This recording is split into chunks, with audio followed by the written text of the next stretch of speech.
So hello everyone, welcome back to our channel Tutormania.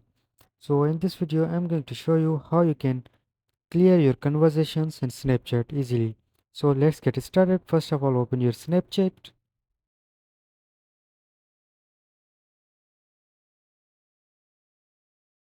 then go to your profile, then settings. Now scroll down and you will see an option clear your chat conversations. After you found the option, open it and here just tap cross button and then tap clear, and that's how you can clear your chats. And after doing this, what you have to do, you have to go to your home page.